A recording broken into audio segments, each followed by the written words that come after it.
encounter in our Gospels, the one I identify most with is St. Peter.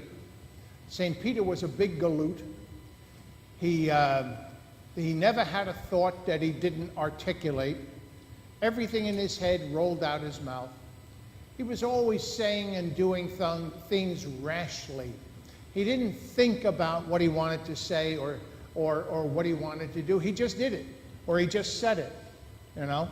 And I identify tragically with that kind of a character. But here today we have the apostle, or the apostles and some other disciples in a boat, and the waves are getting rough and they're getting frightened, naturally. And then they see Jesus walking on the water. So they're terrified, and then they see this Jesus walking on the water. So, I mean, they must have been just completely overwhelmed. What an emotional moment this was. And everybody sat still and wondered, except for Peter. He says, "Call me and I'm coming to do this too. I'm going to start walking on the water." Okay. Jesus says, "All right, come on."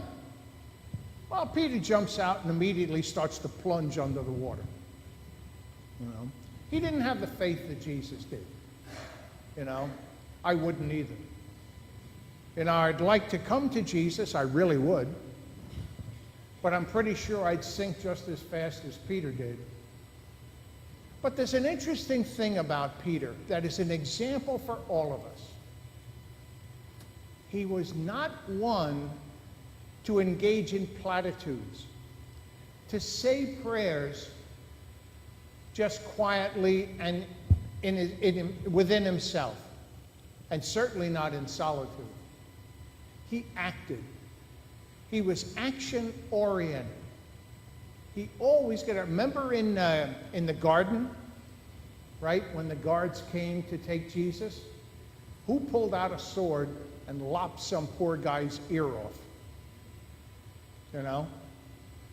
Who is it that when Jesus said that he was going to Jerusalem to be tortured and killed, Peter rushes up and said, "No, you're not.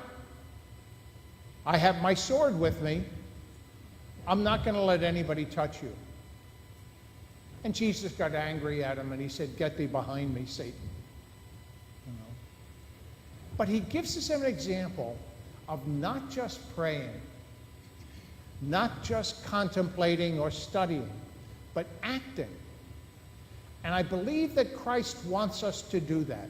We act out our faith. Where there is need, we find it. We locate it, we identify it, and we do something about it. That's the essence of Peter. He was a doer. And sometimes he did the wrong thing, but he was a doer. And I'm confident that Jesus loved that in him. You know, he talked about that a lot. So we are disciples of Christ just as much as Peter was. So where we see need and we actively go and find the need, we do something about it. God bless you all.